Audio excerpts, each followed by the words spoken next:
ಇದನ್ನ ಬಗೆಹರಿಸಲಿಕ್ಕೆ ಸಾಧ್ಯ ಭಗವಂತ ಮಳೆ.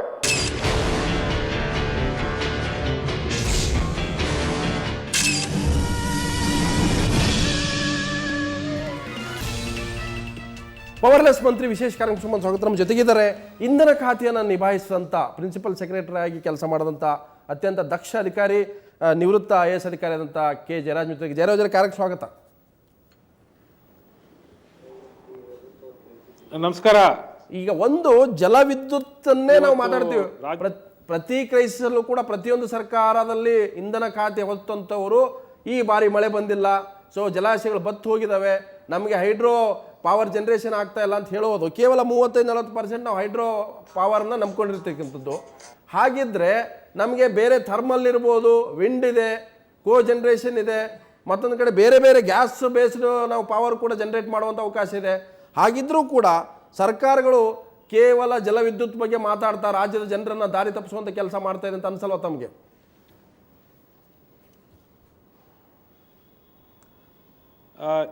ನಮ್ಮ ರಾಜ್ಯದ ಈ ಪರಿಸ್ಥಿತಿ ಖಂಡಿತ ಚಿಂತಾಜನಕವಾಗಿದೆ ಅಂತ ನಾವೆಲ್ಲ ಒಪ್ಕೋಬೇಕು.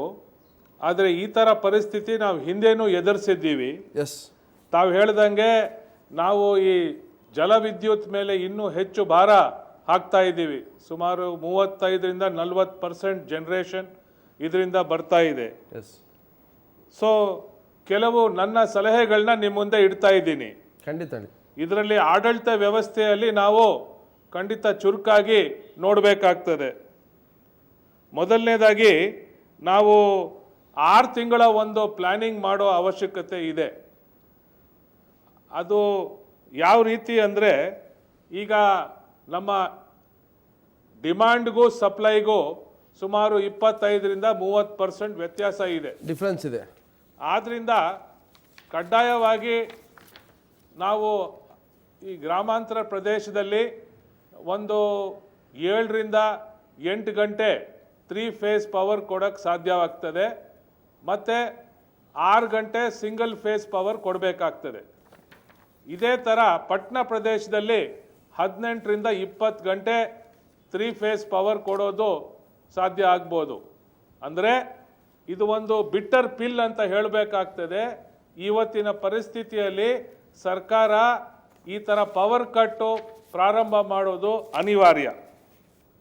ಸೊ ಎಲ್ಲಂತ ಎರಡನೇದಾಗಿ ತಾವು ಹೇಳೋ ಪ್ರಕಾರ ಗ್ರಾಮೀಣ ಭಾಗದಲ್ಲೂ ಕೂಡ ಪವರ್ ಕಟ್ ಅಂತ ಆಗುತ್ತೆ. ಈಗ ಇರೋದೇ ಪವರ್ ಕಟ್ ಸಿಚುವೇಶನ್ ಗ್ರಾಮೀಣ ಭಾಗದಲ್ಲಿ.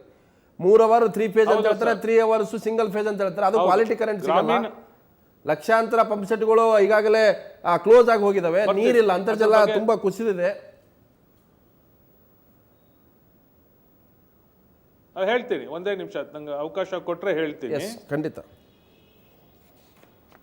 ಈಗ ಈ ರಾಯಚೂರು ಮತ್ತು ಬಳ್ಳಾರಿ ಥರ್ಮಲ್ ಪವರ್ ಸ್ಟೇಷನ್ ಏನಿದೆ, ಅಲ್ಲಿ ಕಡ್ಡಾಯವಾಗಿ 75-80% ಪ್ಲಾಂಟ್ ಲೋಡ್ ಫ್ಯಾಕ್ಟರ್ ಬರಲೇಬೇಕು. ಇದು ಸರ್ಕಾರ ಮತ್ತು ಕರ್ನಾಟಕ ಪವರ್ ಕಾರ್ಪೊರೇಷನ್ನು ಪ್ರಥಮ ಕರ್ತವ್ಯ ಅಂತ ತಿಳ್ಕೊಂಡಿದ್ದೀನಿ. ಮತ್ತು ಹಿಂದೆ ನಾವು ಕಾನೂನಲ್ಲಿ ಸೆಕ್ಷನ್ 11 ಅಂತ ಒಂದು ವ್ಯವಸ್ಥೆ ಇದೆ. ಅದನ್ನು ಪ್ರಥಮ ಬಾರಿಗೆ ಕರ್ನಾಟಕದಲ್ಲಿ ಚಲಾಯಿಸಿ ಅವರು ಸುಪ್ರೀಂ ಕೋರ್ಟ್ ತನಕ ಅದನ್ನು ಚಾಲೆಂಜ್ ಮಾಡಿದರು. ಅದು ನಮ್ಮ ಪರವಾಗಾಯಿತು, ಸರ್ಕಾರದ ಪರವಾಗಾಯಿತು. ಆಕಸ್ಮಿಕ ಈ ಥರ ಡಿಮ್ಯಾಂಡು ಸಪ್ಲೈಯಲ್ಲಿ ವ್ಯತ್ಯಾಸ ಇದ್ದರೆ ಈ ಸೆಕ್ಷನ್ 11 ಎಂಬುದನ್ನು ತಿರ್ಗಾ ಹಾಕಬೇಕಾಗಿರೋದು ಅಗತ್ಯ ಅಂತ ನಿಮ್ಮ ಮುಂದೆ ಇಡಬೇಕು. ಈಗ ತಾವು ಒಂದು ಪ್ರಶ್ನೆ ಎತ್ತಿದ್ರಿ, ಗ್ರಾಮಾಂತರ ಪ್ರದೇಶದಲ್ಲಿ ಈಗಾಗಲೇ ಭಾಳ ಕಡಿಮೆ ಪವರ್ ಬರ್ತಾ ಇದೆ, ಇನ್ನು ಪವರ್ ಕಟ್ ಮಾಡಿದ್ರೆ ರೈತರಿಗೆ ಏನಾಗ್ಬೋದು ಅಂತ. ಅದಕ್ಕೆ ನಾವು ಸಾರ್ವಜನಿಕರಲ್ಲಿ ತಿಳುವಳಿಕೆಯನ್ನು ಹರಡಿಸಬೇಕು. ಪ್ರತಿ ಜಿಲ್ಲೆಯಲ್ಲಿ ಅಧಿಕಾರಿಗಳು ಮತ್ತು ರಾಜಕಾರಣಿಗಳು ಹೋಗಿ ಈ ಥರ ನಾವು ಪವರ್ ಕಟ್ ತರೋದಕ್ಕೆ ಕಾರಣ ಏನು, ರಾಜ್ಯದಲ್ಲಿ ಸಮಸ್ಯೆ ಏನಿದೆ, ಮತ್ತು ಯಾವ ರೀತಿ ನಾವೆಲ್ಲ ಸೇರಿ ಇದನ್ನು ನಾವು ನಿವಾರಿಸಬೇಕು ಅಂತ ಈ ತಿಳುವಳಿಕೆ, ಈ ಪಬ್ಲಿಕ್ ಅವೇರ್ನೆಸ್ಸು ನನ್ನ ಅಭಿಪ್ರಾಯದಲ್ಲಿ ಮುಟ್ಟಿಸಿದ್ರೆ ಜನರಲ್ಲೂ ಒಂಥರ ಸಮಾಧಾನ ಬರ್ತದೆ. ನಾವು ಇದನ್ನು ಅವರು ಬೇಜವಾಬ್ದಾರಿಯಿಂದ ಮಾಡ್ತಾ ಇಲ್ಲ, ಇದರ ಅರ್ಥ ಇದೆ ಅಂತ ಜನ ತಿಳ್ಕೊಳ್ತಾರೆ. ಇದು ನನ್ನ ಒಂದು ವೈಯಕ್ತಿಕ ಅನುಭವ. ಮತ್ತು ಮುಖ್ಯವಾಗಿ ಬೆಂಗಳೂರಲ್ಲಿ ಒಂದು ಕಂಟ್ರೋಲ್ ರೂಮನ್ನು ಪ್ರಾರಂಭ ಮಾಡಿ ಎಲ್ಲ ಎಸ್ಕಾಮ್ಗಳು, KPCL ಅವರು, KPTCL ಅವರು ತಮ್ಮ ದಿನನಿತ್ಯದ ಕೆಲಸ ಏನು ಮಾಡಿದ್ರು, ಎಲ್ಲಿ ಈ ಥರ ಪವರು ಏನು ಕೊಡಬೇಕೋ ರೋಸ್ಟರ್ ಪ್ರಕಾರ ಅದಕ್ಕಿಂತ ಕಡಿಮೆ ಸಿಗ್ತಾ ಇದೆ ಅಂತ ಆ ವಿಚಾರವನ್ನು ಸಚಿವರಿಗೆ ಮತ್ತು ಅಧಿಕಾರಿಗಳಿಗೆ ಅವ್ರ ಗಮನಕ್ಕೆ ತಂದು ತಕ್ಷಣ ಅದರಲ್ಲಿ ಬದಲಾವಣೆ ತರಬೇಕು. ನಾನು ಯಾಕೆ ಇದೆಲ್ಲ ಹೇಳ್ತಾ ಇದ್ದೀನಿ ಅಂದರೆ ಇವತ್ತಿನ ಪರಿಸ್ಥಿತಿ ಚಿಂತಾಜನಕವಾಗಿದೆ. ನಾವು ಇದ್ರ ಬಗ್ಗೆ ಒಬ್ಬರಿಬ್ಬರ ಮೇಲೆ ನಾವು ದೂರ ಮಾಡಬಹುದು. ಹೇಗೆ ಇದನ್ನ ನಾವು ತಾವು ಪ್ರಿನ್ಸಿಪಲ್ ಸೆಕ್ರೆಟರಿ ಆಗಿದ್ದಾಗ ಇದಕ್ಕಿಂತ ಭೀಕರ ಬರ ಇತ್ತು 3 ವರ್ಷಗಳ ಕಾಲ. ತಾವು ಆವಾಗ ನಿಭಾಯಿಸಿದ್ರಿ. ಈಗ ಯಾಕೆ ಅಂತ ಒಂದು ದೊಡ್ಡ ಕ್ವಶನ್ ಮಾರ್ಕ್ ಬರ್ತಾ ಇದೆ. 7,000 ಮೆಗಾವ್ಯಾಟ್ ಡಿಫರೆನ್ಸ್ ಗ್ಯಾಪ್ ಇದೆ. ಡಿಮ್ಯಾಂಡ್ ಅಂಡ್ ಸಪ್ಲೈ 14,000 ಮೆಗಾವ್ಯಾಟ್ ಉತ್ಪಾದನೆ ಮಾಡುವ ಶಕ್ತಿ ನಮಗಿದೆ. ಆದರೆ ಆಸ್ ಫಾರ್ ದ ಇವತ್ತಿನ ನಮ್ಮ ಮಾಹಿತಿ ಪ್ರಕಾರ 7,000 ಮೆಗಾವ್ಯಾಟ್ ಅಂತ ಹೇಳ್ತಾರೆ. ಹಾಗಾದ್ರೆ 7,000 ಮೆಗಾವ್ಯಾಟ್ ಇಷ್ಟೊಂದು ಗ್ಯಾಪ್ ಅನ್ನೋದಾದ್ರೆ ಹಾಗಾದ್ರೆ ಪವರ್ ಪರ್ಚೇಸ್ಗೆ ಇವರೇನೋ ಸರ್ಕಾರ ಮುಂದಾಗ್ತಾ ಇದೆಯಾ ಅಂತ.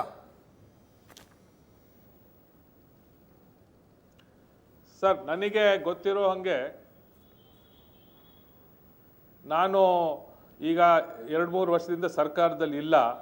ಈ ಗ್ಯಾಪ್ ಇರೋದು ಒಂದು 15ರಿಂದ 20% ಇದೆ. ಮತ್ತು ಈಗ ದಿನಕ್ಕೆ 185 ಮಿಲಿಯನ್ ಯೂನಿಟ್ ಡಿಮಾಂಡ್ ಇರೋದ್ರಲ್ಲಿ ನಮ್ಮ ಕಡೆಯಿಂದ ಕೊಡ್ತಾ ಇರೋದು 140-150 ಮಿಲಿಯನ್.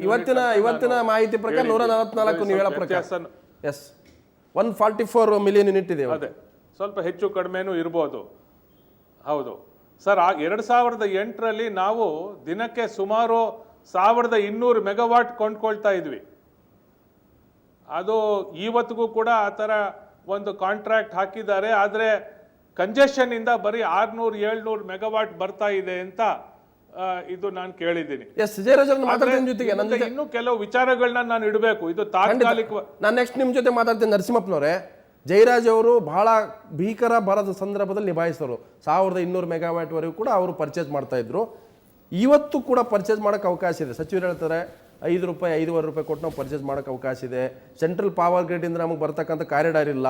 ಇನ್ನು 2,000 ಮೆಗಾವ್ಯಾಟ್ ನಮ್ಗೆ ತರಕ್ಕೆ ಆಗ್ತಾ ಇಲ್ಲ. 700 ಮೆಗಾವ್ಯಾಟ್ ಮಾತ್ರ ತರಕ್ಕೆ ಅವಕಾಶ ಅನ್ನೋದು ಭಾಳ ನಗು ಬರ್ತಾ ಇದೆ. ಆಂಧ್ರ ಪ್ರದೇಶ CM ಆದಂಥ ಚಂದ್ರಬಾಬು ನಾಯ್ಡು ಹೇಳಿದ್ದಾರೆ, ನಾವು ಕರ್ನಾಟಕದಿಂದ ಪವರನ್ನು ತಗೊಳ್ತೀವಿ, ಅವ್ರ ಜೊತೆ ಮಾತುಕತೆ ನಡೆಸ್ತೀವಿ ಅಂತ ಹೇಳ್ತಾರೆ. ಏನಿದು ಮಾಡೋದು ಅರ್ಥ ಆಗ್ತಲ್ಲ. ಇವರು ಜಯರಾಜ್ ಹೇಳ್ತಾರೆ ಕೇವಲ 15-20% ಮಾತ್ರ ಡಿಪೆಂಡೆಂಟ್ ಸಪ್ಲೈ ಮಧ್ಯೆ ಗ್ಯಾಪ್ ಇದೆ, 7,000 ಮೆಗಾವ್ಯಾಟ್ ಗ್ಯಾಪ್ ಇದೆ ಅಂತ ಸಚಿವರು ಹೇಳ್ತಾರೆ ಅಸೆಂಬ್ಲಿಯಲ್ಲಿ. ಜಯರಾಜ್ ಅವರು ಬಹಳ ಕರಾರವಾಗಿ ಮಾತಾಡಿದ್ದಾರೆ. ನಾರ್ಮಲ್ ಪೊಸಿಷನ್ನಲ್ಲಿ ನಮಗಿರ್ತಕ್ಕಂಥ ಕೊರತೆ 15-20%, 10-15 ಅಂತ ನಾವು ಧೈರ್ಯವಾಗಿ ಹೇಳಬಲ್ಲ. ಇನ್ನೂ ಕಮ್ಮಿನೇ. ಅದನ್ನು ಅದು ಕಳೆದ 15 ವರ್ಷಗಳಿಂದ ನೀವು ಅಸೆಸ್ ಮಾಡ್ತಾ ಹೋದರೆ 10-15% ಮಾತ್ರ ಶಾರ್ಟೇಜ್ ಇದೆ. ಆ ಶಾರ್ಟೇಜನ್ನು ಮ್ಯಾನೇಜ್ ಮಾಡೋದಕ್ಕೆ ಈಗ ನಮಗೆ ಈಗೇನಾಗಿದೆ, ಪಂಪ್ ಸೆಟ್ಸ್ ಜಾಸ್ತಿಯಾಗಿ ಇವ್ರದ್ದಾಗಿಲ್ಲ, ಪಂಪ್ ಸೆಟ್ಸ್ ಜಾಸ್ತಿಯಾಗಿ ಡಿಮ್ಯಾಂಡ್ ಇದಾಗಿಲ್ಲ. ಎಲೆಕ್ಟ್ರಿಸಿಟಿ ಕನ್ಸಂಪ್ಷನ್ನು ಸಿಟಿನಲ್ಲಿ ನೀವು ಹೇಳಿದ್ರಲ್ಲ 81 ಮೆಗಾವಾಟ್ ಇಲ್ಲಿ ಹೋಗ್ತಾ ಇದೆ, ಎಲ್ಲಿ ಬೆಂಗಳೂರಲ್ಲಿ ಅಂತ. ಇದರ ಅರ್ಥ ಏನು? ಮ್ಯಾಕ್ಸಿಮಮ್ ಕನ್ಸಂಪ್ಷನ್ನು ನಾನ್ ಅಗ್ರಿಕಲ್ಚರಲ್ ಪರ್ಪಸ್ಗೆ ಹೋಗ್ತಾ ಇದೆ ಅಂತದ್ದು ಅರ್ಥ ಆಯ್ತು ತಾನೆ. ಈ ಮ್ಯಾಕ್ಸಿಮಮ್ ಕನ್ಸಂಪ್ಷನ್ ನಾನ್ ಅಗ್ರಿಕಲ್ಚರ್ ಪರ್ಪಸ್ಗೆ ಹೋದಾಗ ಅದರಲ್ಲಿ ಎಲ್ಲಿ ಕಟ್ ಮಾಡಬಹುದು? ಈ 15-20% ಶಾರ್ಟೇಜನ್ನು ತೆಗಿಬೇಕಾದ್ರೆ ಕಾನ್ಸ್ಪಿಕ್ಯೂಸ್ ಕನ್ಸಂಪ್ಷನ್ ಸ್ಟ್ರೀಟ್ ಲೈಟಿಂಗ್ನಲ್ಲಿರ್ಬೋದು ಅಥವಾ ಡೆಕೋರೇಟಿವ್ ಲೈಟಿಂಗ್ನಲ್ಲಿರ್ಬೋದು, ಅಂಗಡಿಗಳಲ್ಲಿ ಬೇಕಾದಷ್ಟು, ಆಮೇಲೆ ರಸ್ತೆಗಳಲ್ಲಿ ಜಗಮಗ ಉರಿತಾ ಇರುತ್ತೆ ವೇಸ್ಟ್ ಆಗಿ, ಆಮೇಲೆ ದೊಡ್ಡ ದೊಡ್ಡ ಹೋಟೆಲ್ಸ್ಗೆ ಅವರಿಗೆಲ್ಲನೂ ನಿಮ್ಮದೇ ಪವರ್ ಸಪ್ಲೈ ಅರೇಂಜ್ಮೆಂಟ್ಸು 4 ದಿವಸ ಮಾಡಿಕೊಳ್ಳಿ ಅಂತ ಹೇಳ್ಬೋದು. ಇದೆಲ್ಲ ಮಾಡೋದಕ್ಕೆ ಬೇಕಾದ ದಾರಿಗಳಿದ್ದಾವೆ. ಜಯರಾಜ್ ಭಾಳ ಸ್ಪಷ್ಟವಾಗಿ ಹೇಳಿದ್ರು, ಒಂದು ಕಂಟ್ರೋಲ್ ರೂಮ್ನಲ್ಲಿ ಎಲ್ಲ supply companies, Karnataka electric supply company ಇವರೆಲ್ಲ ಸೇರಿಕೊಂಡು ಕೂತು ಪ್ರತಿ ದಿವಸ ತಮ್ಮ performance requirement same formula Jayaraj ಹೇಳೋ ಪ್ರಕಾರ ಗುಜರಾತ್ನಲ್ಲಿ 5 ಕಡೆ ಇಂಥ ಕಂಟ್ರೋಲ್ ರೂಮ್ ಮಾಡಿದ್ದಾರೆ. ಎಲ್ಲಿ T&D ಲಾಸ್ ಆಗುತ್ತೆ, ಎಲ್ಲಿ ಥೆಫ್ಟ್ ಆಗುತ್ತೆ, ಅದನ್ನು ಪತ್ತೆ ಹಚ್ಚಕ್ಕೆ ಅಲ್ಲಿ ಒಂದು ವ್ಯವಸ್ಥಿತವಾದಂತ, ಎಲ್ಲಿ ಕಳವಾಗುತ್ತೆ, ಎಲ್ಲಿ ಪವರ್ ಥೆಫ್ಟ್ ಆಗುತ್ತೆ, ರೈತರ ಪವರ್ ಕದಿಯೋಕ್ಕಾಗೋದಿಲ್ಲ. ಅವಾಗ ಬರೋದೇ 3 ಗಂಟೆ ಬಂದರೆ ಭಾಳ ಸಂತೋಷ ಪಡ್ತಾರೆ. 8 ಗಂಟೆ ಜಯರಾಜ್ ಹೇಳಿದ್ರಲ್ಲ 8 ಗಂಟೆ ಕೊಡ್ಬೋದು ಅಂತ. ಮಳೆಗಾಲದಲ್ಲೂ ಕೂಡ 8 ಗಂಟೆ ಕೊಡೋ ಚಾನ್ಸಸ್ ಭಾಳ ಕಡಿಮೆ ರೈತರಿಗೆ. ಸುಮ್ಮನೆ ಹೇಳ್ತಾ ಇದ್ದಾರೆ ಇವ್ರಿಗೆ ಫ್ರೀ ಕೊಡ್ತಾ ಇದ್ದೇವೆ ಅಂತ ಅಂದ್ಬಿಟ್ಟು ಎಷ್ಟು ಕಾಡಿಸ್ಬೇಕೋ ಅಷ್ಟು ಕಾಡಿಸೇ ಅವ್ರು ಕೊಡೋದು. ನರಸೀಪುರ ಮತ್ತೆ ಚರ್ಚೆ ಮಾಡ್ತಾರೆ. ನಮ್ಮ ಜೊತೆಗೆ ಅಖಿಲ ಭಾರತ ಕಿಸಾನ್ ಸಭಾ ರಾಜ್ಯ ಪ್ರಧಾನ ಕಾರ್ಯದರ್ಶಿ ಅಂತ M. ಗೋಪಾಲ್ ಕೂಡ ಇದ್ದಾರೆ. ಗೋಪಾಲ್ ಕಾರ್ಯಕ್ರಮ ಸ್ವಾಗತ. ಸೊ ಒಂದು ಇವತ್ತು ಸಚಿವರು ಹೇಳಿದ್ದಾರೆ ವಿದ್ಯುತ್ ಸಮಸ್ಯೆ ದೇವರೇ ಬಂದರೂ ಕೂಡ ಬಗೆಹರಿಯಲ್ಲ, ಅಷ್ಟೇ ಅಲ್ಲ ರೈತರಿಗೆ ವಿದ್ಯುತ್ ಬೆಲೆ ಗೊತ್ತಾಗಬೇಕು ಅನ್ನೋದು. ಅಂದ್ರೆ ಇಲ್ಲಿವರೆಗೂ ಇವ್ರು ಪುಕ್ಸಟ್ಟೆ ಅಂತೇಳಿ ಚುನಾವಣೆ ಘೋಷಣೆ ಮಾಡ್ತಾರೆ, ಅಧಿಕಾರಕ್ಕೆ ಬಂದ ಮೇಲೆ ಹೇಳ್ತಾರೆ ರೈತರು ವಿದ್ಯುತ್ ಹೆಚ್ಚು ಯೂಸ್ ಮಾಡ್ತಾ ಇದ್ದಾರೆ, ಅವರು ಭಾಳ ಮಿಸ್ಯೂಸ್ ಮಾಡ್ಕೊಳ್ತಾ ಇದ್ದಾರೆ, ಕೃಷಿ ಪಂಪ್ಸೆಟ್ಗಳಿಗೆ ಹೋಗ್ತಾ ಇದೆ. ಮತ್ತೊಂದು ಕಡೆ ಬೆಂಗಳೂರಿನಲ್ಲಿ ಇವತ್ತು ದೊಡ್ಡ ಪ್ರಮಾಣದ ವಿದ್ಯುತ್ ಖರ್ಚಾಗ್ತಾ ಇದೆ. ಇಲ್ಲಿ TND ಲಾಸು, ಇಲ್ಲಿ ಥೆಫ್ಟ್ ಬಗ್ಗೆ ಅವ್ರು ತಲೆ ಕೆಡಿಸ್ಕೊಂಡ್ರೆ ಅದನ್ನ ಮ್ಯಾಚ್ ಮಾಡ್ಬೋದು ಅಂತ. ಈಗ ಸಚಿವರು ದೇವ್ರ ಮೇಲೆ ಆಗ್ಬಿಟ್ಟಿದ್ದಾರೆ. ನನ್ನ ಜವಾಬ್ದಾರಿ ಇಲ್ಲ, ನಾನು ಮಂತ್ರಿ ಆದ್ರೇ ನಾನು ಪವರ್ ಮಿನಿಸ್ಟರ್ ಅಲ್ಲ, ಅದೇನಾದರೂ ಇದ್ರೆ ದೇವರೇ ಅದನ್ನು ದೇವ್ರನ್ನ ನೀವು ಪ್ರಾರ್ಥನೆ ಮಾಡಿ ನಿಮಗೆ ಎಲೆಕ್ಟ್ರಿಸಿಟಿ ಸಿಕ್ಕುತ್ತೆ ಅಂತ ಅಸಹಾಯಕತೆಯನ್ನ ದೇವ್ರ ಮೂಲಕ ಹೇಳಿದ್ದಾರೆ ಅಂತ. ಅಲ್ಲ ಅಸಹಾಯಕತೆ ಒಂದಾದ್ರೇ ತಪ್ಪಿಸ್ಕೊಳ್ಳೋದು, ಜವಾಬ್ದಾರಿಯಿಂದ ನುಣುಚ್ಕೊಳ್ಳೋದು. ನನಗೆ ಆ ಜವಾಬ್ದಾರಿ ಇಲ್ಲ ಅಂತ. ನಿಮಗೆ ಜವಾಬ್ದಾರಿ ಇದ್ದರೆ ನುಣುಚ್ಕೊಳ್ಳತಕ್ಕಂಥ ಪ್ರಶ್ನೆ ಇರಲಿಲ್ಲ. ಈ ರಾಜ್ಯದ ಪರಿಸ್ಥಿತಿ ಏನಿದೆ ಇವತ್ತು, ಅಗತ್ಯತೆ 12,000 ಮೆಗಾವಾಟ್ ಕರೆಂಟ್. ಇವರು ಉತ್ಪಾದನೆ ಇರ್ತಕ್ಕಂಥದ್ದು 6,490 ಮೆಗಾವಾಟ್ ಕರೆಂಟ್ ಇವ್ರದ್ದು. ಇನ್ನು ಪ್ರೈವೇಟು ಸೇರಿಸ್ಕೊಂಡು 8,500 ಮೆಗಾವಾಟ್ ಕರೆಂಟು. ಇನ್ನು ಕೊರತೆ ಇರ್ತಕ್ಕಂಥದ್ದು 2,500 ಮೆಗಾವಾಟ್ ಕರೆಂಟು. ಬಟ್ 7,000 ಮೆಗಾವಾಟ್ ಕೊರತೆ ಅಂತ ಹೇಳಿದ್ರು ಅಸೆಂಬ್ಲಿಯಲ್ಲಿ ಅವರು ಅದೇ ಉತ್ಪಾದನೆ ಇದರಲ್ಲಿ ನೆನ್ನೆ ಉತ್ಪಾದನೆ ಇದರಲ್ಲಿ 6,490ರಲ್ಲಿ 3,793 ಮೆಗಾವಾಟ್ ಕರೆಂಟ್ ಮಾತ್ರ ನಿನ್ನೆ ಉತ್ಪಾದನೆ ಆಗಿರೋದು. ಅಂದರೆ ಅಷ್ಟು ಕೊರತೆ ಆಗಿಬಿಟ್ಟಿದೆ. ಅಂದರೆ ಮುಂದಿನ ಪರಿಸ್ಥಿತಿ ಹಿಂಗಿದೆ, ಬರಗಾಲ ಬರ್ತಾ ಇದೆ, ಇದು ಹೈಡ್ರೋ ಎಲೆಕ್ಟ್ರಿಕ್ ಹೊಡೆತ ಆಗುತ್ತೆ. ವಿಂಡ್ ಪವರನ್ನು ಏನು ಮಾಡ್ಬೋದು? ವಿಂಡ್ ಪವರೇ ಇವತ್ತು ಒಂದಷ್ಟು ಉತ್ಪಾದನೆ ಆಗ್ತಾ ಇರೋದು. ಈಗಾಗಲೇ 10-15 ವರ್ಷಗಳ ಹಿಂದೆಯೇ ವಿಂಡ್ ಪವರ್ ಈ ರಾಜ್ಯದಲ್ಲಿ 168 ಕಡೆ 8,000 ಮೆಗಾವಾಟ್ ಕರೆಂಟನ್ನು ಉತ್ಪಾದನೆ ಮಾಡ್ಬೋದು ಅಂತೇಳಿ ಕ್ರೆಡೆಲ್ ಹೇಳಿದೆ. ಅದನ್ನು ಯಾಕೆ ಗುರ್ತು ಮಾಡಲಿಲ್ಲ? 1 ಮೆಗಾವಾಟ್ ಕರೆಂಟನ್ನು ಪವನ ವಿದ್ಯುತ್ತನ್ನು ನೀವು ಉತ್ಪಾದನೆ ಮಾಡಬೇಕಾದ್ರೆ 4 ಕೋಟಿ ಬೇಕಾಗುತ್ತೆ. 8,000 ಮೆಗಾವಾಟ್ ಕರೆಂಟ್ ಅಂತ ಹೇಳಿದರೆ 32,000 ಕೋಟಿ ರೂಪಾಯಿ. 32,000 ಕೋಟಿ ರೂಪಾಯಿ ಅಂತ ಹೇಳಿದರೆ ಈ 16 ವರ್ಷಗಳಲ್ಲಿ ನೀವು ವರ್ಷಕ್ಕೆ 1,500, 2,000, 3,000 ಕೋಟಿ ಹಾಕಿದ್ರೂ 168 ಕಡೆ ಈ ರಾಜ್ಯದಲ್ಲಿ ಗಾಳಿಯಿಂದ ಉತ್ಪಾದನೆ ಆಗ್ತಕ್ಕಂಥ 8,000 ಮೆಗಾವಾಟನ್ನು ಉತ್ಪಾದನೆ ಮಾಡಿದರೆ ನೀವು ನೀರಿಲ್ಲ, ಡ್ಯಾಮಲ್ಲಿ ನೀರಿಲ್ಲ, ಇನ್ನೊಂದು ಕಡೆ ಕೋಲ್ ಬರಲಿಲ್ಲ ಅಂತ ಹೇಳುವ ಪರಿಸ್ಥಿತಿ ಇರ್ತಿಲ್ಲ. ಮುಂದಿನ ಅಂದಾಜಿಲ್ಲ ನಿಮಗೆ, ಲಾಂಗ್ ಟರ್ಮ್ ಪ್ಲಾನಿಂಗ್ ಇಲ್ಲ. ಅಂತಲ್ಲ ಹಿಂದಿನವರು ಹೇಳಿದ್ರು ಬಿಜೆಪಿ ಸರ್ಕಾರ ಈಶ್ವರಪ್ಪ ಶೋಭಾ ಕರಂದ್ಲಾಜೆ 5 ವರ್ಷದೊಳಗೆ ನಾವು 5,000 ಮೆಗಾವಾಟ್ ವಿದ್ಯುತ್ ಉತ್ಪಾದನೆ ಮಾಡ್ತೀವಿ, ಛತ್ತೀಸ್ಗಢದಲ್ಲಿ 2,000 ಮೆಗಾವಾಟ್ ಮಾಡ್ತೀವಿ ಅಂತ ಹೇಳಿದ್ರು. ಅಲ್ಲಿ ಆಫೀಸು ಇನ್ನು ಬಿಲ್ಡಿಂಗು ಆಗಿಲ್ಲ ಅಲ್ಲಿ. ಅದೊಂದೇ ಅಲ್ಲ, ಇವ್ರ ಪ್ಲಾನಿಂಗ್ ಇದೆ ಅಂತ ಹೇಳಿದ್ರೆ ಇದರಲ್ಲಿ ತಣ್ಣೀರ್ ಭಾವ ಯೋಜನೆ ಅಂತ ಒಂದು ಮಾಡಿದ್ರು. ಎಲ್ಲಿ ನಾರ್ತ್ ಇದರಲ್ಲಿ ಉತ್ತರ ಕನ್ನಡ ಇದರಲ್ಲಿ ಅದು ತಿಂಗಳಿಗೆ 60 ಕೋಟಿ ರೂಪಾಯಿ ಎಲೆಕ್ಟ್ರಿಸಿಟಿಯನ್ನು ಪಡೆದಿದೆ ಅವ್ರು ಕಟ್ಕೊಟ್ರು. ಅಂದರೆ ವರ್ಷಕ್ಕೆ 720 ಕೋಟಿ ಕೊಟ್ಟಿದ್ದಾರೆ. ಅಂದರೆ 10 ವರ್ಷಕ್ಕೆ ಎಷ್ಟಾಯಿತು? ಸುಮಾರು 7,500 ಕೋಟಿ ರೂಪಾಯಿನ ಸುಮ್ಮನೆ ಬ್ಲೈಂಡ್ ಒಪ್ಪಂದವನ್ನು ಮಾಡಿಕೊಂಡಂಥ SM ಕೃಷ್ಣ ಸರ್ಕಾರದಲ್ಲಿ 720 ಕೋಟಿ 7,200 ಕೋಟಿ ರೂಪಾಯಿಯಷ್ಟು ದುಡ್ಡನ್ನು ಸುಮ್ಮನೆ ತಣ್ಣೀರ್ ಬಾವಿ ಯೋಜನೆ ದೇವ್ರ ಮೇಲೆ ಭಾರ, ಇದನ್ನ ಮಾಡಿ ದೇವ್ರ ಮೇಲೆ ಭಾರ ಹಾಕೋದು. ಅದೇ ತಪ್ಪಿಸ್ಕೊಳ್ಳೋದು ಮಾಡ್ತಕ್ಕಂಥದ್ದು ಬೇರೆ, ಜವಾಬ್ದಾರಿಯಿಂದ ನುಣುಚ್ಕೊಳ್ಳೋದು. ನಿಮ್ಮ ಸರ್ಕಾರ ಅಲ್ಲ SMC ಸರ್ಕಾರ, ಯಾಕ್ರಿ ತಣ್ಣೀರ್ ಬಾವಿ ಯೋಜನೆಗೆ ಸುಮ್ಮನೆ 7,200 ಕೋಟಿ ರೂಪಾಯಿ ಸುರಿದ್ರು? ಸುಮ್ಮನೆ ಎಲೆಕ್ಟ್ರಿಸಿಟಿ ಪರ್ಚೇಸ್ ಮಾಡಲಿಲ್ಲ, ಅವ್ರ ಹತ್ರ ಒಪ್ಪಂದ ಮಾಡಿಕೊಂಡ್ರು, ಜಾಸ್ತಿ ಆಗುತ್ತೆ ಅಂತಂದ್ರು. ಎಸ್ ಗೋಪಾಲ್ ಅವರೇ, ಗೋಪಾಲ್ ನರಸಿಂಹಪ್ಪನವರೇ, ಹಾಗೆ ಜಯರಾಜ್ ನಿಮ್ಮ ಜೊತೆ ಚರ್ಚೆ ಮಾಡ್ತೀನಿ. ಸ್ವತಃ ನನ್ನ ಜೊತೆಗೆ ಇಂಧನ ಖಾತೆ ಸಚಿವ ಅಂತ DK ಶಿವಕುಮಾರ್ ಕೂಡ ಲೈವ್ ಬರ್ತಾ ಇದ್ದಾರೆ. DK ಶಿವಕುಮಾರ್, ಇವತ್ತು ವಿದ್ಯುತ್ ಪರಿಸ್ಥಿತಿ ನಿಮಗೆ ಅಷ್ಟೇ ಅಲ್ಲ, ಹಿಂದಿನ ಎಲ್ಲ ಸರ್ಕಾರಗಳು ಕೂಡ ಎದುರಿಸ್ತಾ ಇದ್ದಾವೆ, ತಾವು ಕೂಡ ಅದನ್ನು ಹೇಳಿದ್ರಿ. ಆದರೆ ದೇವ್ರ ಮೇಲೆ ಭಾರ ಹಾಕೋದಂತಂದ್ರೆ ನೀವೀಗ ರೈತರಿಗೆ ಕೊಡ್ತಾ ಇರತಕ್ಕಂಥ ಉಚಿತ ವಿದ್ಯುತ್ತನ್ನು ಕಡಿತ ಮಾಡುವಂಥ ಒಂದು ಎಚ್ಚರಿಕೆನ, ಆ ರೀತಿಯ ಒಂದು ನೋಟಿಸ್ ಹೋಗ್ತಾ ಇದೆ ನಿಮ್ಮಿಂದ.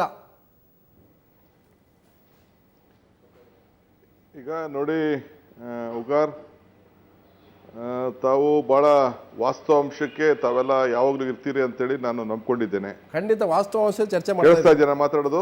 ಖಂಡಿತ ಕೇಳಿಸ್ತಾ ಇದೆ ಶಿವಕುಮಾರ್ ಅವರೇ. ಕೇಳಿಸ್ತಾ ಇದೆಯಾ ಉಗಾರ್? ಕೇಳಿಸ್ತಾ ಇದೆ. ಓಕೆ, ನಾನು ವಾಸ್ತವಾಂಶಕ್ಕೆ ತಾವೆಲ್ಲ ಇರ್ತೀರಿ ಅಂತೇಳಿ ನಾನು ನಂಬ್ಕೊಂಡಿದ್ದೇನೆ. ನಾನು ದೇವ್ರ ಮೇಲೆ ಭಾರ ಹಾಕಿರೋದು ನಿಜ. ಯಾಕೆಂದ್ರೆ ದೇವ್ರಂತಂದ್ರೆ ನಮ್ಮ ವರ್ಣ ದೇವರು, ಮಳೆರಾಯ. ಅಲ್ಲಲ್ಲ, ಮಳೆರಾಯ ನಮ್ಗೆ ಸಹಾಯ ಮಾಡಬೇಕು. ಇವತ್ತು ಏನಾಗಿದೆ, ಈ ವರ್ಷ ಇವತ್ತಿನ ದಿನಕ್ಕೆ ನಮ್ಗೆ ಎಷ್ಟು ವಿದ್ಯುತ್ ಶಕ್ತಿ ಉತ್ಪಾದನೆ ಮಾಡ್ಲಿಕ್ಕೆ ನೀರು ಬರಬೇಕಾಗಿತ್ತೋ, ಮಳೆ ಬರಬೇಕಾಗಿತ್ತೋ, ಈಗ ಇನ್ನ ನಾವು ಮಳೆಗಾಲದಲ್ಲೇ ನಾವಿದ್ದೇವೆ. ಹೌದು, ಇನ್ನು 1 ತಿಂಗಳಾಗಿದೆ. ಉದಾಹರಣೆಗೆ ನಾನು ಹೇಳ್ತಾ ಇದ್ದೀನಿ, ಲಿಂಗನಮಕ್ಕಿಲಿ 1767 ಕ್ಯೂಸಿಕ್ ಫೀಟು ಇತ್ತು 2013 ಇವತ್ತು 1749 ಇದೆ. ಅಂದ್ರೆ 1075 ಮಿಲಿಯನ್ ಯೂನಿಟ್ ಮಾಡ್ತಿದ್ದಂತ ಅವಕಾಶದಲ್ಲಿ ಇವತ್ತು ಬರೀ 533 ಮಿಲಿಯನ್ ಯೂನಿಟ್ ಮಾಡಲಿಕ್ಕೆ ಆಗಿದೆ. ಹೌದು. ಹಂಗೆ ಮಣಿ ಇದರಲ್ಲೂ ಕೂಡ 227 217 ಮಿಲಿಯನ್ ಯೂನಿಟ್ ಮಾಡ್ಲಿಕ್ಕೆ ಅವಕಾಶ ಇದ್ದಂತ ಸಂದರ್ಭದಲ್ಲಿ ಹೋದ ತಿಂಗಳು ಇವತ್ತು 123 ಇದೆ. ಸೂಪಾಲಿ 756 ಇದ್ದಿದ್ದು ಇವತ್ತು 623 ಇದೆ. ಅಂದ್ರೆ ಮಳೆ ಬೀಳ್ತಾ ಇಲ್ಲ, ಒಳ್ಳೆ ಕಡಿಮೆ ಆಗ್ತಾ ಇದೆ. ಇವತ್ತು ಗ್ರಾಮೀಣ ಪ್ರದೇಶಕ್ಕಿರ್ಬೋದು ಎಲ್ಲದಕ್ಕೂ ಕೂಡ ನಾವು ಈ ಮಳೆ ವಿದ್ಯುತ್ತಿಂದ ಬೇಕಾದಷ್ಟು ನಾವು ಕಷ್ಟ ಕಾಲಕ್ಕೆ ನಮ್ಗೆ ಆಗುವಂಥದ್ದು ಈ ಮಳೆಯ ಈ ಒಂದು ಕಾಲದಲ್ಲಿ ನಮ್ಮ ಹೈಡ್ರೋ ಪವರನ್ನು ನಾವು ಈ ಸಂದರ್ಭದಲ್ಲಿ ನಾವು ಅವಲಂಬಿಸ್ತೇವೆ. ಸೊ ನಮಗೆ ಎಲ್ಲಿ ಯಾವ ವರ್ಷ ನಮಗೆ ಮಳೆ ಬರ್ತದೆ, ಕಳೆದ 4 ವರ್ಷದಿಂದ ಒಂದ್ಸತಿ 121 ತಾಲೂಕು ಬರ ಘೋಷಣೆ, 156 ಇದೆ. ಹೋದ ವರ್ಷ 123 ತಾಲೂಕು, 124 ತಾಲೂಕು ಘೋಷಣೆ ಆಗಿದೆ. ಈ ವರ್ಷ 135 140 ಆಗೋಯ್ತು ಅಂತಂದ್ರೆ ನಮಗೆ ಕುಡಿಯೋ ನೀರಿನ ಸಮಸ್ಯೆ ಮತ್ತು ರೈತನ ಸಮಸ್ಯೆಯನ್ನ ನಾವು ಗಮನದಲ್ಲಿ ಇಟ್ಕೊಳ್ಬೇಕಾಗ್ತದೆ. ಯಾಕೆಂದ್ರೆ ಬೆಳೆಯನ್ನ ಬೆಳೆಯೋಕ್ಕೂ ಕೂಡ ರೈತ ನಾನು ಯಾವ ರೀತಿ ಬೆಳೆಗೆ ನಾವು ಚಿಂತನೆ ಮಾಡಬೇಕು ಅನ್ನೋದು ಕೂಡ ರೈತ ಯೋಚನೆ ಮಾಡಬೇಕಾಗ್ತದೆ. ಅಲ್ಲ, ಅದು ನಿಮ್ಮ ಡ್ಯೂಟಿ ಇರ್ಬೋದು. ಶಿವಕುಮಾರ್ ಅವರೇ, ನಿಮ್ಮ ಕಾಲದಲ್ಲಿ ಮಾತ್ರ ಅದು ಕ್ರೈಸಿಸ್ ಇದೆ ಅಂತ ಹೇಳ್ತಾ ಇಲ್ಲ. ಅದು SM ಕೃಷ್ಣ ಗವರ್ಮೆಂಟ್ ಇಂದಲೂ ಕೂಡ ಬರಗಾಲ ಇದೆ. ರೈತರ ಪಂಪ್ ಸೆಟ್ಗಳು ಎಷ್ಟೋ ಇವತ್ತು ಕ್ಲೋಸ್ ಆಗಿದ್ದಾವೆ. ಏನು ತುಂಬಾನೇ ಅಂತರ್ಜಲ ಕುಸಿದು ಹೋಗಿದೆ. ನೀವು ಹೇಳೋ ಪ್ರಕಾರ ರೈತರ ವಲಯಕ್ಕೆ ಕೃಷಿಗೆ 35% 40% ಹೋಗೋದೇ ಆದರೆ ಸೊ ನಿಮಗೆ T&R ಲಾಸ್ ಯಾಕೆ ನಿಮಗೆ ಕಂಟ್ರೋಲ್ ಮಾಡೋಕ್ಕಾಗೋದಿಲ್ಲ? ನೀವು ಮಾಡ್ತಕ್ಕಂಥ ಇವತ್ತು ವಿದ್ಯುತ್ ಉತ್ಪಾದನೆ ಪ್ರಮಾಣವನ್ನು ಹೆಚ್ಚಳ ಮಾಡೋಕ್ಕಾಗ್ತಲ್ಲ. ಹಿಂದೆ BJP ಸರ್ಕಾರ ಹೇಳ್ತು 5000 ಮೆಗಾವ್ಯಾಟ್ ವಿದ್ಯುತ್ ಉತ್ಪಾದನೆ ಮಾಡ್ತೀವಿ ಅಂತ ಹೇಳಿದ್ರು. ಅಲ್ಲೆಲ್ಲ ಬಿಜಾಪುರದ ಕೂಡ್ಲಿ ಏನೋ ಅಲ್ಲಿ ಒಂದು 4000 ಮೆಗಾವ್ಯಾಟ್ ಅಂತ ಹೇಳಿದ್ರು. ಹೀಗೆ ಅನೇಕ ಯೋಜನೆಗಳು. ನೀವು ಕೇವಲ ಜಲವಿದ್ಯುತ್ತನ್ನು ಯಾಕೆ ನಂಬ್ಕೊಂಡಿದ್ದೀರಿ? ಅಲ್ಲ, ಈಗ ಜಲವಿದ್ಯುತ್ ಒಂದಾದ್ರೆ ನನ್ನ ಪ್ರಶ್ನೆ, ಥರ್ಮಲ್ ಸ್ಟೇಷನ್ ಇದೆಯಲ್ಲ, ನಾನು ಮಾತಾಡಲ ಒಂದು ನಿಮಿಷ ಶಿವಕುಮಾರ್ ಮಾತಾಡಿ. ಈಗ ನೋಡಿ, T&R ಲಾಸು ಹಿಂದೆ 32-30% ಇತ್ತು. ಇಲ್ಲೇ ನಿಮ್ಮ ಜೊತೆ ಜಯರಾಜ್ ಅವರು ಇದ್ರು ಪಕ್ಕದಲ್ಲಿ, ನೀವು ಕೇಳ್ಕೊಡಿ. ಇವತ್ತು T&R ಲಾಸು ಬರೀ 15+3%, 18.5-19%ಗೆ ಇವತ್ತು ಬಂದಿದೆ. ಬೇರೆ ರಾಜ್ಯಗಳಿಗೆ ಹೋಲಿಕೆ ಮಾಡಿದ್ರೆ ನಾವು ಬಹಳ ಉತ್ತಮದಲ್ಲಿ ನಾವು ಈ ಸಂದರ್ಭದಲ್ಲಿ ಇದ್ದೇವೆ. ಈ T&R ಲಾಸ್ನ ಆದಷ್ಟು ಕಡಿಮೆಯನ್ನು ನಾವು ಈ ಸಂದರ್ಭದಲ್ಲಿ ನಾವು ಮಾಡಿದ್ದೇವೆ. ಮುಂದಕ್ಕೂ ಕೂಡ ಅನೇಕ ಕಾರ್ಯಕ್ರಮಗಳನ್ನು ನಾವು ಉಪಯೋಗಿಸ್ತಾ ಇದ್ದೇವೆ. ಈ 15% ಇದೇನು ದೊಡ್ಡದೇನಲ್ಲ. 33% ಇದ್ದಿದ್ದ 15% ತೆಗೆದುಕೊಂಡು ಬಂದು ಟ್ರಾನ್ಸ್ಮಿಷನ್ ಅಲ್ಲಿ ಒಂದು 3%, ಒಟ್ಟು 19% ಲಾಸ್ ಆಗ್ತಾ ಇದೆ. ಅದು ಬಿಟ್ರೆ ಜೊತೆಗೆ ನಾವು ವಿದ್ಯುತ್ ಉತ್ಪಾದನೆ ಮಾಡ್ಲಿಕ್ಕೋಸ್ಕರ ಅದಕ್ಕೋಸ್ಕರ ಇವತ್ತು ಹೊಸ ಸೋಲಾರ್ ನೀತಿಯನ್ನು ನಾವು ಪ್ರಯತ್ನವನ್ನು ನಾವು ಮಾಡ್ತಾ ಇದ್ದೇವೆ. ಮೇ 15ನೇ ತಾರೀಕು ನಾವು ಸೋಲಾರ್ ನೀತಿಯನ್ನು ಕ್ಯಾಬಿನೆಟ್ ಮಾಡಿ ನಾನು ಪ್ರಕಟಣೆಯನ್ನು ನಾನು ಮಾಡಿದ್ದೇನೆ. ಈ ವರ್ಷ ಏನಾದ್ರು ಮಾಡಿ 18 ತಿಂಗಳಲ್ಲಿ 1000 ಮೆಗಾವ್ಯಾಟ್ ಅಷ್ಟು ಸೋಲಾರ್ ಉತ್ಪಾದನೆಯನ್ನು ನಾವು ಮಾಡಬೇಕು ಅಂತೇಳಿ. ಯಾಕೆಂದ್ರೆ ಮಿಕ್ಕಿದ್ದು ಬೇರೆ ಬೇರೆ ಯೋಜನೆಗಳನ್ನ ಕನಿಷ್ಠ ಏನೇ ನಾವು ಮಾಡ್ತೀವಿ ಅಂತ ತೆಗೆದುಕೊಂಡ್ರು ಕೂಡ ಕನಿಷ್ಠ 4-5 ವರ್ಷ ಕಡಿಮೆ ಆಗುದಿಲ್ಲ. ಈಗ ನಿಡಗೋಡಿಲಿ ಇದರಲ್ಲಿ ಮಂಗಳೂರಿನಲ್ಲಿ ಕರಾವಳಿಯಲ್ಲಿ ಮಾಡಬೇಕು ಅನ್ನೋದು ಒಂದು ಕೇಂದ್ರ ಸರ್ಕಾರದವರು ನಮ್ಗೆ ಹೇಳ್ತಾ ಇದ್ದಾರೆ. ನಿಮ್ಗೆ ಕೋಲ್ ಬೆಲೆ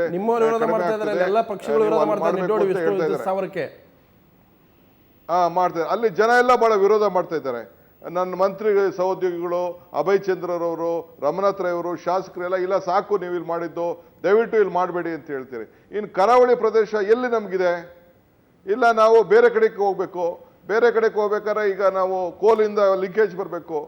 ಈಗ ನಾವು ಆಲೇ ವೆಸ್ಟ್ ಬೆಂಗಾಲಿಂದ ತೆಗೆದುಕೊಂಡು ಬಂದು 100 ಕಿಲೋಮೀಟರ್ 1000 ಕಿಲೋಮೀಟರ್ ಟ್ರೈನಲ್ಲಿ ತೆಗೆದುಕೊಂಡು ಬಂದು, ಟ್ರೈನಿಂದ ತಿರ್ಗಾ ತೆಗೆದುಕೊಂಡು ಬಂದು ಶಿಪ್ಪಲ್ಲಿ ತಂದು, ಶಿಪ್ಪಿಂದ ತಿರ್ಗಾ ಟ್ರಾನ್ಸ್ಫರ್ ಮಾಡಿ ತಿರ್ಗಾ ಟ್ರೈನಿಂದ ತೆಗೆದುಕೊಂಡು ಹೋಗ್ತಾ ಇರೋದಕ್ಕೆ ನಮ್ಗೆ ಎಷ್ಟು ಹಣ ನಮ್ಗೆ ಖರ್ಚಾಗ್ತಾ ಇದೆ ಅನ್ನೋದನ್ನ ಬಹುಶಃ ತಾವೆಲ್ಲ ಪಕ್ಕದಲ್ಲೇ ನಿಮ್ಗೆ ಇದ್ದಾರೆ ಅವರು ಒಂದು ಪ್ರಶ್ನೆ ಶಿವಕುಮಾರ್, ತಾವು ಒಂದು ಸ್ಟೇಟ್ಮೆಂಟ್ ಕೊಟ್ಟಿದ್ರಿ. ಹೇಳಿ. ನಾನು ಈ ಒಂದು ಬೇಸಿಗೆಯಲ್ಲಿ ಯಾವುದೇ ವಿದ್ಯುತ್ತಿಗೆ ಸಮಸ್ಯೆ ಆಗಕ್ಕೆ ಅವಕಾಶ ಕೊಡೋದಿಲ್ಲ, ತಾವೇ ಸ್ಟೇಟ್ಮೆಂಟ್ ಕೊಟ್ಟಿದ್ರಿ. ಸೊ ಇವತ್ತು ಅದರಿಂದ ತಾವು ಓಡ್ ಹೋಗ್ತಾ ಇದ್ರಿ, ದೇವ್ರ ಮೇಲೆ ಭಾರ ಆಗ್ತಾ ಇದ್ರಿ. ಈಗ ನೋಡಿ, ನೀವು ನಿಮ್ಮ ಟಿವಿ ಚಾನೆಲ್ ಅಲ್ಲಿ ಉಡಾಫೆ ಮಾತಾಡ್ತಾ ಇದ್ದಾರೆ ಅಂತ ನನಗೆ ಬಹಳ ಜವಾಬ್ದಾರಿ ಇದೆ ಲಕ್ಷ್ಮಣ್. ನಾನೊಬ್ಬ ರೈತನ ಮಗ. ರೈತನನ್ನ ರಕ್ಷಣೆ ಮಾಡಬೇಕು, ಈ ರಾಜ್ಯದ ಹಿತವನ್ನ ಕಾಪಾಡಬೇಕು. ರೈತ ಒಬ್ಬನೇ ಅಲ್ಲ, ಗೊತ್ತಾಗ್ಬೇಕಂತ ಹೇಗೆ ಹೇಳಿದ್ರಿ ನೀವು? ನಿಮ್ಗೆ ಗೊತ್ತ ಪುಕ್ಸಟ್ಟೆ ವಿದ್ಯುತ್ ಕೊಡ್ತೀವಿ ಅಂತ ಚುನಾವಣೆಯಲ್ಲಿ ಹೇಳುವಾಗ ಆವಾಗ ನಿಮ್ಗೆ ರೈತರ ವಿದ್ಯುತ್ ಬೆಲೆ ಗೊತ್ತಾಗ್ಲಿಲ್ಲ. ಈಗ ರೈತರ ಬೆಲೆ ವಿದ್ಯುತ್ ಗೊತ್ತಾಗ್ಬೇಕಂತ ಹೇಳ್ತಾ ಇದ್ದೀರಲ್ಲ.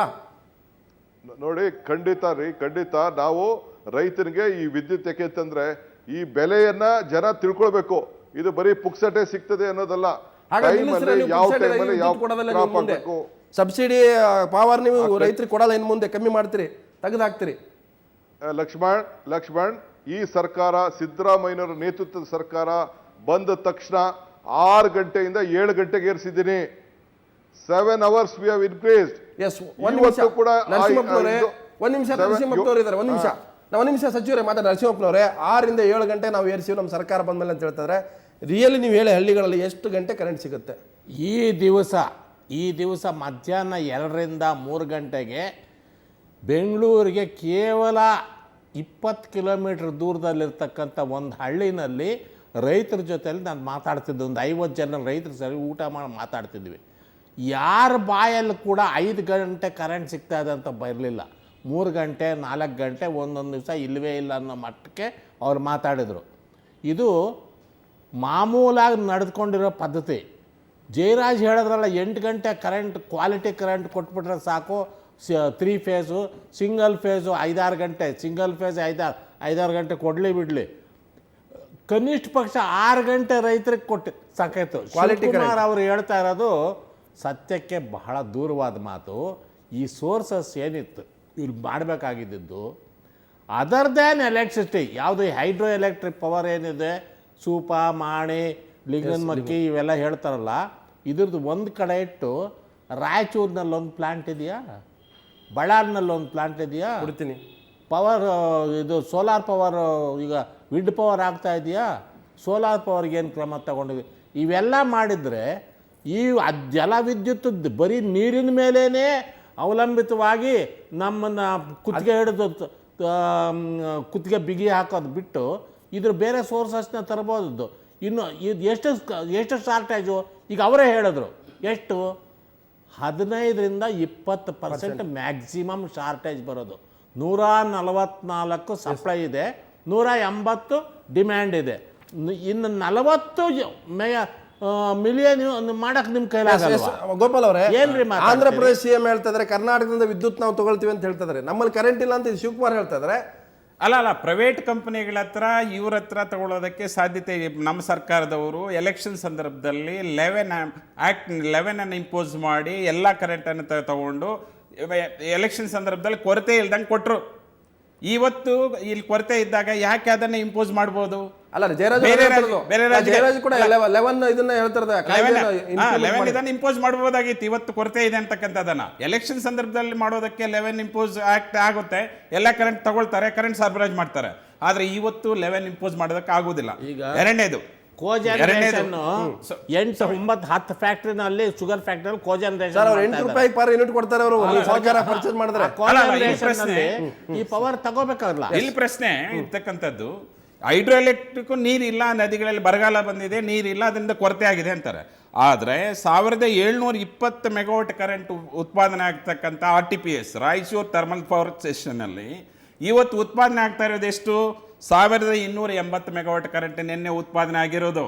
ಯಾಕ್ರಿ ಕೋಲನ್ನು ತರಿಸಲಿಲ್ಲ ನೀವು? ಯಾಕ್ರಿ ಡಿಗ್ರೇಡ್ ಮಾಲನ್ನು ತರಿಸಿ ಟರ್ಬೈನ್ಗಳನ್ನು ಹೋಗ್ತಾ ಇದೆ? ಯಾಕ್ರಿ ಅಲ್ಲಿ ಕೊರತೆ ಆಗ್ತಾ ಇದೆ? ಅಲ್ಲಿ ಆಗಿದೆ. ಅದೇ ರೀತಿ ಬಳ್ಳಾರಿ ಥರ್ಮಲ್ ಸ್ಟೇಷನ್ನಲ್ಲಿ ಇರ್ತಕ್ಕಂಥ 1000 ಮೆಗಾವಾಟ್ ಕರೆಂಟ್ ಕೆಪಾಸಿಟಿ ಇರ್ತಕ್ಕಂಥ ಥರ್ಮಲ್ ಸ್ಟೇಷನ್ ಕೋಲಾಗ್ತಕ್ಕಂಥದ್ದು. ಬರಗಾಲ ಬಿಡಿ, ನದಿಗಳನ್ನು ಬಿಡಿ, 734 ಮೆಗಾವಾಟ್ ಕರೆಂಟ್ ಯಾಕ್ರಿ ಅಲ್ಲಿ ಉತ್ಪಾದನೆ ಆಗ್ತಾ ಇದೆ? ಯಾಕ್ರಿ ಅದನ್ನು ಸರಿ ಮಾಡಲಿಲ್ಲ? ಯಾಕೆ ಒಳ್ಳೆ ಕೋಲನಲ್ಲಿ ತರಿಸಲಿಲ್ಲ? 2 ಮಾತು ಹೇಳ್ಬೋದಾ? ಎಸ್, ಜಯರಾಜ್ ಅವರೇ, ಈಗ ಬೇಸಿಗೆಯಲ್ಲಿ ಮಾತಾಡಿ ಜಯರಾಜ್ ಅವರೇ.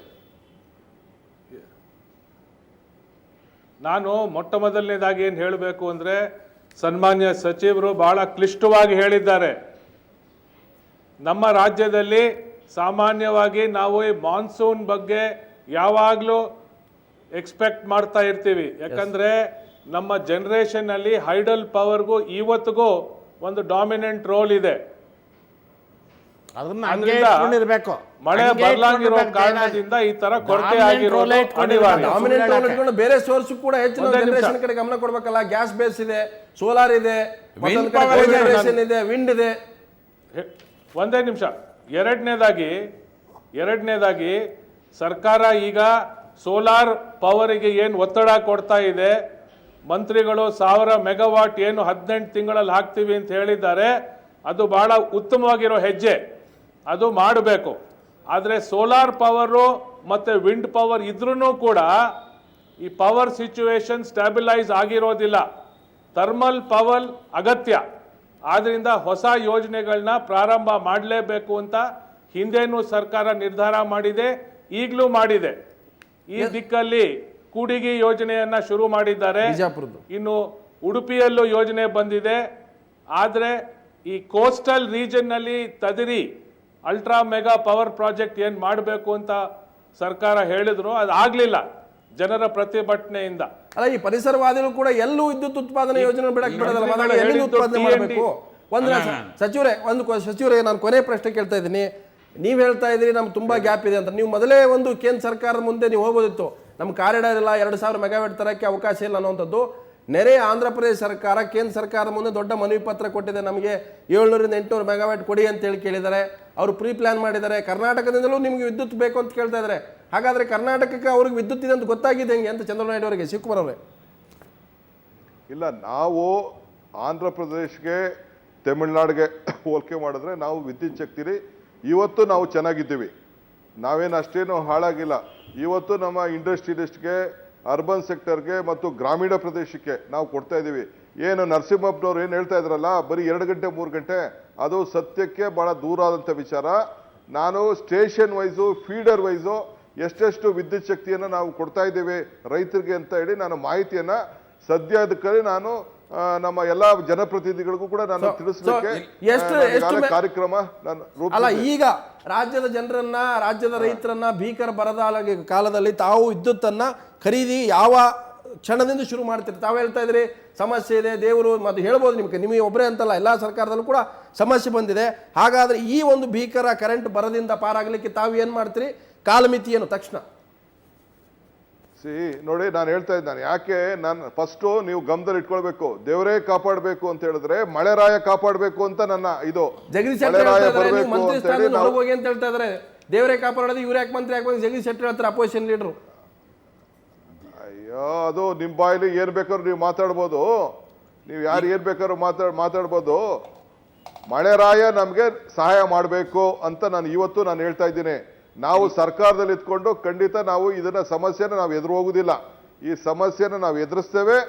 ನಾವು ಜನರಿಗೆ ಏನು ಒಂದು ಭೀಕರವಾದಂತ ಈ ಒಂದು ಎಂತ ಒಂದು ಬರಗಾಲ ಬಂದ್ರೂ ಕೂಡ ರೈತನ ಉಳಿಸ್ಕೊಂಡು ಮತ್ತು ಎಲ್ಲ ನಮ್ಮ ಗ್ರಾಹಕರನ್ನ ಉಳಿಸ್ಕೊಳ್ಳಿಕ್ಕೆ ನಾವು ಕಾರ್ಯಕ್ರಮವನ್ನು ನಾವು ರೂಪಿಸ್ತೇವೆ. ನಮ್ಮ ಕೈಯಲ್ಲಿ ಸರ್ಕಾರದ ಹಿತಿಮಿತಿಯನ್ನು ಇಟ್ಕೊಂಡು, ಆರ್ಥಿಕವಾದಂತ ಪರಿಸ್ಥಿತಿಯನ್ನು ಗಮನದಲ್ಲಿ ಇಟ್ಕೊಂಡು ಕೂಡ ನಾವು ಎಲ್ಲಾ ವರ್ಗದ ಜನರಿಗೆ ರಾಜ್ಯವನ್ನ ರಕ್ಷಣೆ ಮಾಡ್ಲಿಕ್ಕೆ ನಾವು ಖಂಡಿತ ನಾವು ಪ್ರಯತ್ನವನ್ನು ನಾವು ಮಾಡ್ತೇವೆ. ನಿಮ್ಮ ಸಹಕಾರ ಕೂಡ ನಮಗೆ ಬಹಳ ಅವಶ್ಯಕತೆ ಇದೆ. ಎಸ್, ದೇವ್ರ ಮೇಲೆ ಭಾರ ಹಾಕಿದ್ರೆ ತಮ್ಮ ಮೇಲೆ ಭಾರ ಹಾಕೊಂಡು ಈ ಜವಾಬ್ದಾರಿ ನಿಭಾಯಿಸ್ತಾರೆ ಅಂತ ನಾನು ನಂಬ್ತೇನೆ. ಯಾಕಂದ್ರೆ ಬರಗಾಲ ಅನ್ನುವಂಥದ್ದು ಈಗಾಗಲೇ ಕಣ್ಣು ಮುಂದೆ ನಿಂತಿದೆ. ರೈತರಿಗೆ ತಮ್ಮ ಇರ್ತಕ್ಕಂಥ ನೀರನ್ನು ಬಳಕೆ ಮಾಡ್ಲಿಕ್ಕೆ ಕರೆಂಟ್ ಸಿಗಬೇಕಾಗತ್ತೆ. ಸೊ ಸಚಿವರು ಭರವಸೆಯ ಮಾತುಗಳನ್ನು ಆಡ್ತಾ ಇದ್ರೆ ರೈತರು ಕೂಡ ಜನರಿಗೂ ಕೂಡ ಒಂದು ಭರವಸೆ ಬರುತ್ತೆ. ಕೈ ಚೆಲ್ಲಿದ್ರೆ ರೈತರು ಕೂಡ ಬಹಳ ಭಯಾನಕ ಒಂದು ಪರಿಸ್ಥಿತಿನ ಎದುರಿಸ್ತಾ ಇದ್ದಾರೆ. ಸೊ ಜಯರಾಜ್ ಅವರೇ, ಎಂ ಗೋಪಾಲ್ ಅವರೇ, ಹಾಗೆ ನರಸಿಂಹಪ್ಪ ಇಷ್ಟೊತ್ತು ತಾವು ಚರ್ಚೆಯಲ್ಲಿ ಭಾಗಿಯಾಗಿದ್ರೆ ತಮಗೆಲ್ಲರೂ ಕೂಡ ಧನ್ಯವಾದ. ಇದು ಇವತ್ತಿನ ನ್ಯೂಸ್ ಅವರ್ ನೇರ ದಿಟ್ಟ ನಿರಂತರ ಸುದ್ದಿ ನೋಡ್ತಾ ಸುವರ್ಣ ನ್ಯೂಸ್.